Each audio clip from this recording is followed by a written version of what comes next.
भगवद गीता अध्याय 2 श्लोक 1 से 3 में वर्णन है कि दुखी व रोते हुए अर्जुन को देखकर श्री कृष्ण ने कहा कि इस अवसर पर आपका कायरता दिखाना न तो स्वर्ग प्राप्ति है, न कीर्ति प्राप्ति है, तथा श्रेष्ठ व्यक्तियों का काम नहीं है।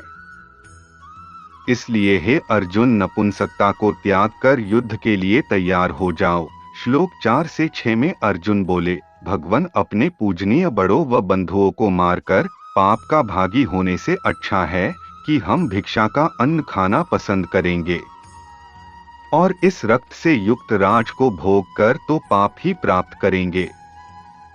श्लोक 7 से 9 में अर्जुन कहते हैं, मैं आपका शिष्य हूँ तथा आपकी शरण में हूँ। मेरी बुद्धि काम करना बंद कर चुकी है। जो मेरे हित में हो वही सलाह दीजिए। यदि मुझे कोई सारी पृथ्वी का राज्य प्रदान करे तथा इंद्र का शासन भी प्रदान करे तो भी युद्ध करके पाप का भार सिर पर रखना नहीं चाहूंगा। इस प्रकार यह कहकर अर्जुन चुप होकर रथ पर बैठ गया।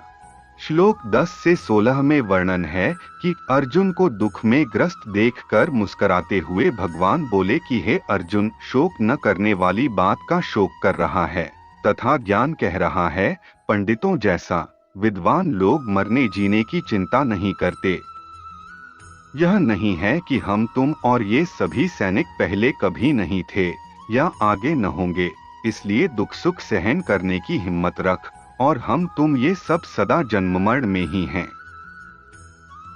श्लोक 17 में कहा है कि वास्तव में अविनाशी तो उसी परमेश्वर को ही जान जिससे यह सर्व ब्रह्मांड व्याप्त हैं। उस अविनाशी का कोई नाश नहीं कर सकता। उसी की शक्ति प्रत्येक जीव में और कण में विद्यमान है।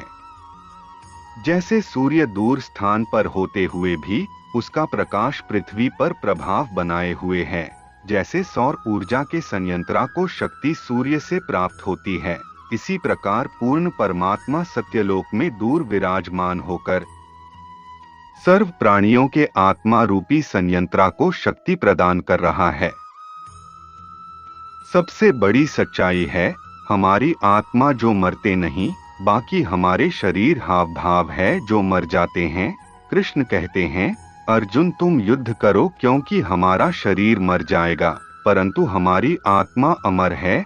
आत्मा ना तो जन्म लेती है, ना तो मरती है तथा ना तो उत्पन्न होकर स्थिर होने वाली है, क्योंकि आत्मा अमर है। शरीर मरेगा पर आत्मा कल थी, आज है और कल रहेगी।